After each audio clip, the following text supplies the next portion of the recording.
वसई विरार शहर महानगरपालिकेच्या आरोग्य विभागाचा भोंगळ कारभार हा चव्हाट्यावरती आलेला आहे। विरार पश्चिमेच्या बोळींज या रुग्णालयामध्ये रुग्णांचे मोठ्या प्रमाणामध्ये हाल होत आहेत। आपण जर वस्तुस्थिती जाणून घेण्यासाठी या रुग्णालयामध्ये आलेलो आहोत। आपण जर बघितलं तर या ठिकाणी पेशंटचे जे गाऊन आहेत हे या ठिकाणी पेशंट पडलेले आहेत आणि दुरावस्थेच्या स्थितीमध्ये आपल्याला पाहायला मिळत आहेत। आपण समोर जर बघितलं तर या ठिकाणी पूर्ण ज्या मशिनरी असतील, औषध साठा असेल, हा पूर्णतः या ठिकाणी धुळकात पडलेला आहे। ज्या शौचालय आहेत त्याची मात्र दुरावस्था दिसत आहे। या आपण इकडून समोर जर बघितलं तर ही सर्व रुग्णांसाठी लागणाऱ्या ज्या मशिनरी आहेत त्या मशिनरी या ठिकाणी आहेत, या पूर्णतः या धुळकात पडलेल्या आहेत। जवळपास मोठ्या संख्येमध्ये या ठिकाणी या मशिनरी आहेत। ह्या क्लीनअपच्या देखील मशिनरी या ठिकाणी पडलेल्या आहेत। ज्यावेळेस वसई विरार महापालिकेचे विरोधी पक्षनेते मनोज पाटील आणि नगरसेवकांनी या ठिकाणी येऊन पाहणी केली असता त्यांच्या ही दुरावस्था लक्षात आलेल्यानंतर त्यांनी या ठिकाणचा हा भांडाफोड केलेला आहे। आपल्यासोबत विरोधी पक्षनेते आहेत।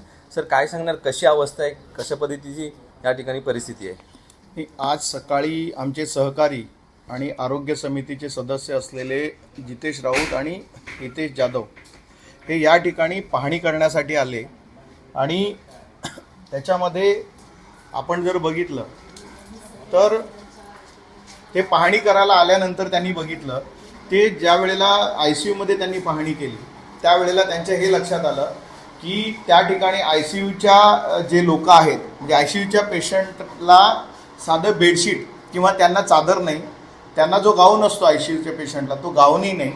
त्याच्यानंतर लेबर रूममध्ये आमच्या सहकारी नगरसेविका त्याही गेल्या, त्यांनी तिकडची दुरावस्था बघितली। त्यानंतर आपण या ठिकाणी त्यांनी मला फोन केला, मी आणि गटनेते त्याच पद्धतीने आपले डेप्युटी MOH जे आहेत डॉक्टर अनिरुद्ध त्यांना घेऊन या ठिकाणी आम्ही भेट दिली।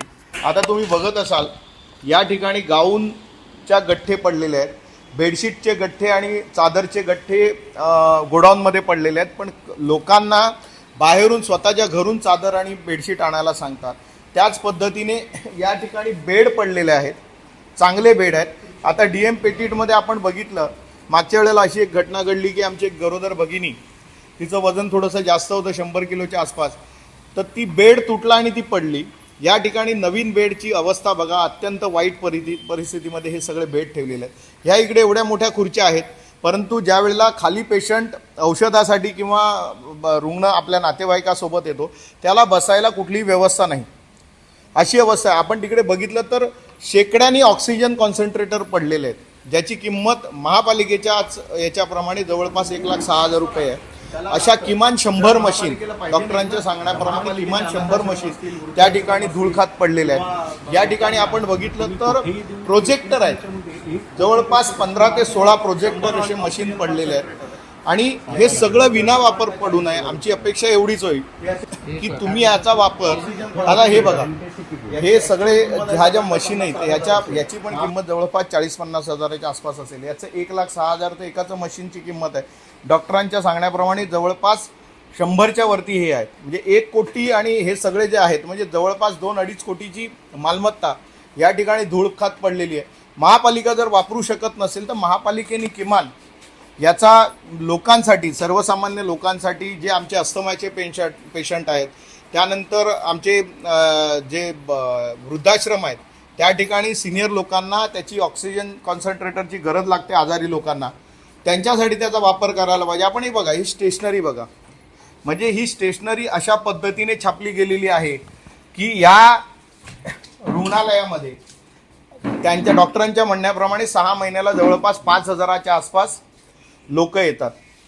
आणि मग ह्या ठिकाणी आपण बघितली ना, एकाच पद्धतीने जवळपास लाख फॉर्म छापलेले आहेत।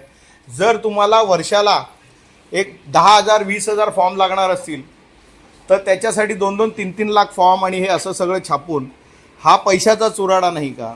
आणि याचा हे बघा कशा पद्धतीने अस्ताव्यस्त पडलेले आहेत। आपण ह्याचा जर बघितलं, औषध ठेवण्याची जागा बघितली तर आजच्या घडीला ह्या टेम्परेचरमध्ये ती सगळे औषधं ठेवलेली आहेत, त्याच्यावरती लिहिलेलं असतं कूल, ड्राय आणि डार्क प्लेस।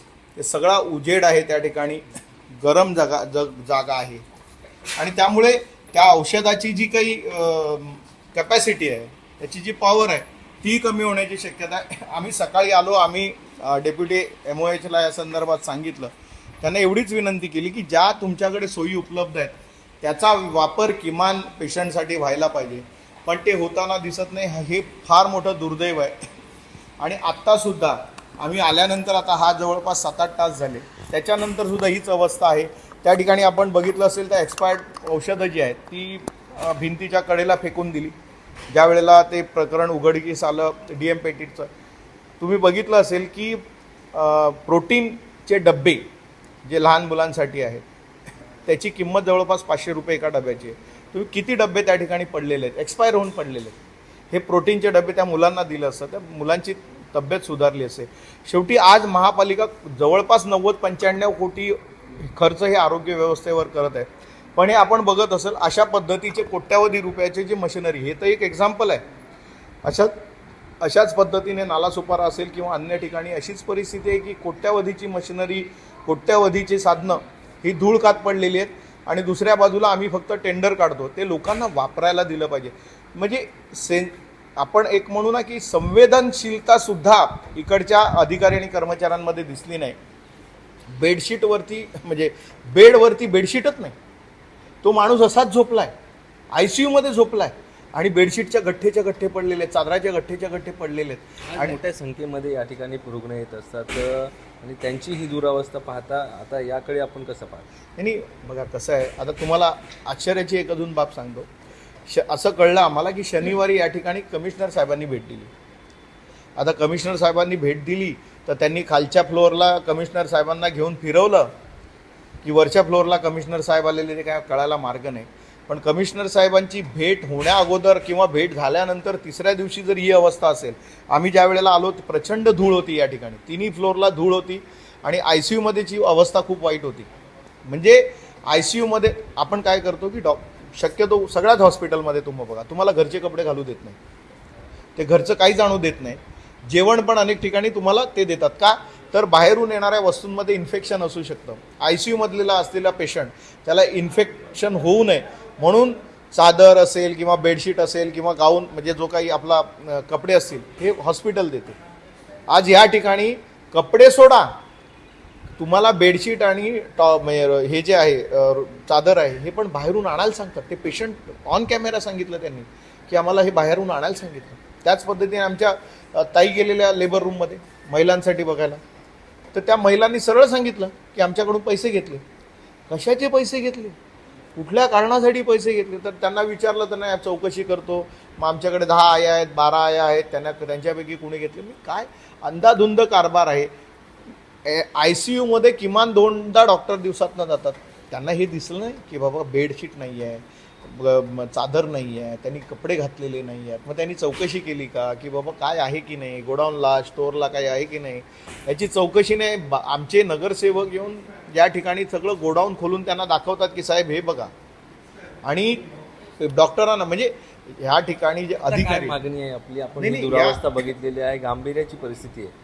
बघा आमची मागणी ही आहे की या सगळ्या सिस्टम सुधारली पाहिजे. दुसऱ्या बाजूला या जे धुळखात पडलेल्या मशिनरी आहेत लाखो रुपयाच्या, याचा वापर झाला पाहिजे. अन्यथा या मशीन महापालिकेने ज्या ज्या काही संस्था याला वापर करणाऱ्या आहेत, ज्या अशा धुळखात पडून पडलेल्या आहेत ना, आमचं संजीवनीसारखं हॉस्पिटल, अनेक हॉस्पिटल आहेत, वृद्धाश्रम आहेत, अनेक गरीब लोक आहेत की ज्यांना म्हणजे अस्थमाचे पेशंट असतील किंवा अन्य काही असतील, त्यांना ऑक्सिजन अधिकारी. मागणी आहे आपली, आपण ही दुरावस्था बघितलेली आहे, गांभीर्याची परिस्थिती आहे. बघा आमची मागणी ही आहे की या सगळ्या सिस्टम सुधारली पाहिजे. दुसऱ्या बाजूला या जे धुळखात पडलेल्या मशिनरी आहेत लाखो रुपयाच्या, याचा वापर झाला पाहिजे. अन्यथा या मशीन महापालिकेने ज्या ज्या काही संस्था याला वापर करणाऱ्या आहेत, ज्या अशा धुळखात पडून पडलेल्या आहेत ना, आमचं संजीवनीसारखं हॉस्पिटल, अनेक हॉस्पिटल आहेत, वृद्धाश्रम आहेत, अनेक गरीब लोक आहेत की ज्यांना म्हणजे अस्थमाचे पेशंट असतील किंवा अन्य काही असतील, त्यांना ऑक्सिजन कॉन्सन्ट्रेटरची गरज लागते आणि त्यांना ते भाड्याने घ्यावं लागतं किंवा विकत घ्यावं लागतं, ज्यांची ऐपत नाही. वृद्धाश्रमामध्ये सुद्धा लागतं, बाकी काही सेवाभावी हॉस्पिटल आहेत त्यांना लागतं. मग तुम्हाला जर वापर होणार असेल तर किमान ह्या लोकांना तुम्ही ते दिलं पाहिजे, अशी आमची मागणी आहे. एक जवळपास 1.5 कोटीचा माल इकडे पडलेला आहे. सोपारा हॉस्पिटलमध्ये तीच परिस्थिती आहे. मग त्यामुळे म्हणजे काय झालं मी तुम्हाला सांगतो, हे सगळं आहे ना, हे अधिकाऱ्यांच्या खिच्यातनं जात नाही, हे सगळं जनतेच्या खिच्यातनं जातं. त्यामुळे त्यांना काही फिकीर नाही.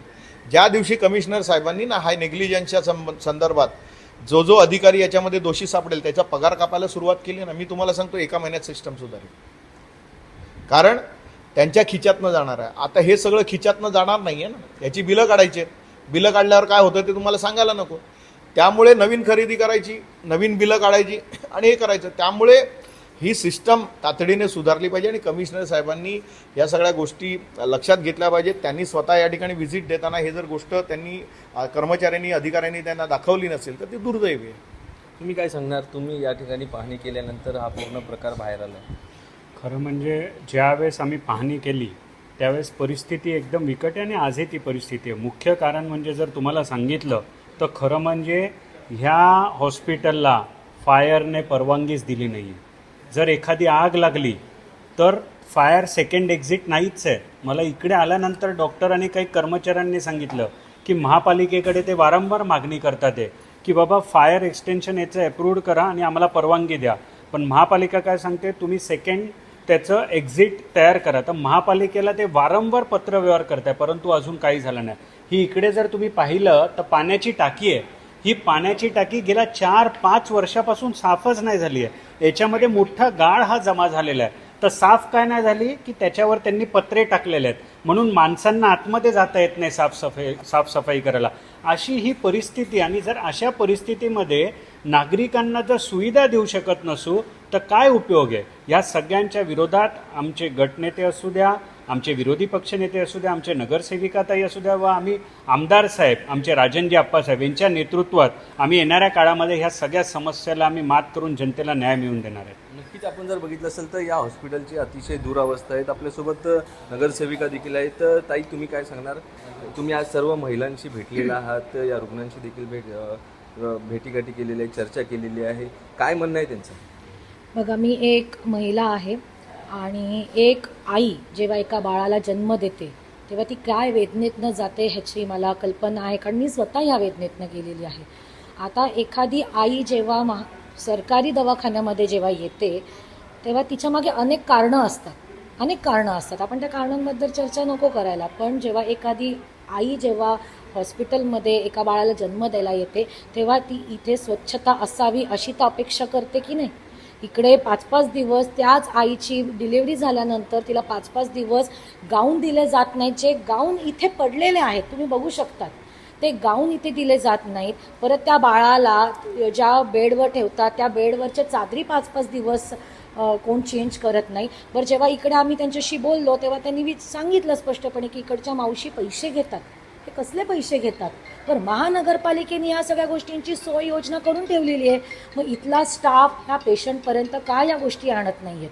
आणि मी एक महिला म्हणून सांगू इच्छिते, आम्ही संपूर्ण महिलांसाठी एक आवाज बनू आणि सगळ्यांना न्याय देण्यासाठी नक्की पुढे पाऊल टाकू. नक्कीच आपण जर बघित असाल तर या रुग्णालयाची अतिशय बिकट परिस्थिती आपण डोळ्यांनी बघितलेली आहे. आणि त्यानंतर विरोधी पक्षनेते मनोज पाटील, स्थानिक नगरसेवक आणि या सर्वांनी जे आहे या हॉस्पिटलचा भांडाफोड करून ही परिस्थिती उजागर केलेली आहे. आता प्रशासन यावरती कशा पद्धतीने कारवाई करणार आणि खऱ्या अर्थाने रुग्णांना सोयीसुविधा मिळणार का, हे देखील पाहणं महत्त्वाचं ठरणार आहे. संदीप गायकवाड, APS मराठी, विरार. ॲक्च्युली हे रुग्णालय 2021मध्ये कोविड-19च्या 3rd वेव्हच्या अनुषंगाने सुरू करण्यात आलं. परंतु 3rd वेव्हमध्ये तेवढे पेशंट्स आणि तेवढे केसेस नसल्या कारणाने इथे कोविडचं कामकाज झालं नाही.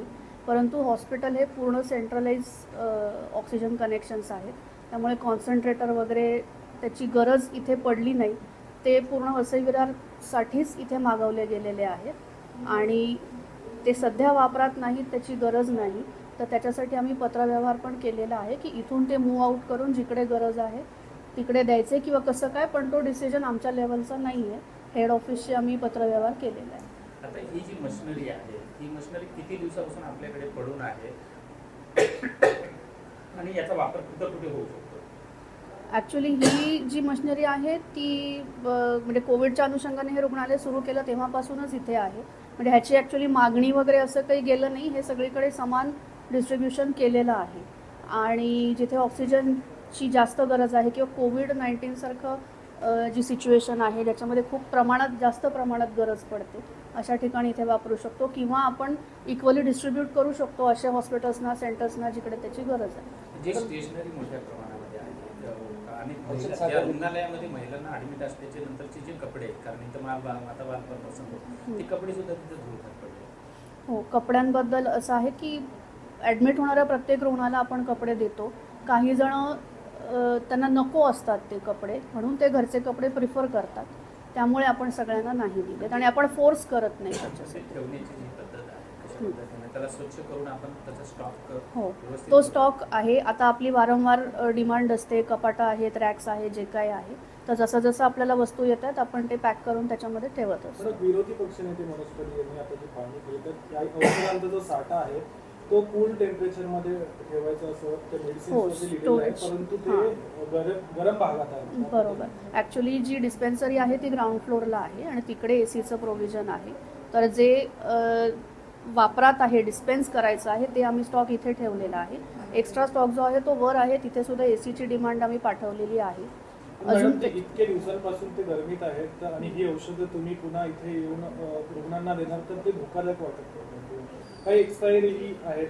एक्सपायरी म्हणजे आता ह्या महिन्याच्या शेवटापर्यंत होणार आहे, तर त्याचं प्रोटोकॉलप्रमाणे डिस्पोजल फार्मासिस्ट करतात आणि जो नियर एक्सपायरी स्टॉक आहे तो आम्ही बाजूच्या सेंटर्सना ज्यांना गरज आहे तिकडेही देतो. आमच्याकडे जेवढा यूज होणार नाही आणि सद्यस्थितीत तो तिथे स्टोअर केलेला आहे. इथे खाली अजून एक स्टोर रूम आहे, तिथेही काही स्टॉक आहे. पण सध्या तरी म्हणजे ही जी मशिनरी सामान आहे तुमच्याकडून पत्र व्यवहार झालेला आहे, मात्र वरिष्ठ पातळीवरती अजून आम्हाला तिथून मेसेज नाही की नेमका तो कुठे शिफ्ट कधी करायचा आहे, त्याच्यामुळे इकडे त्याच्यामुळे इथे ठेवलेला आहे.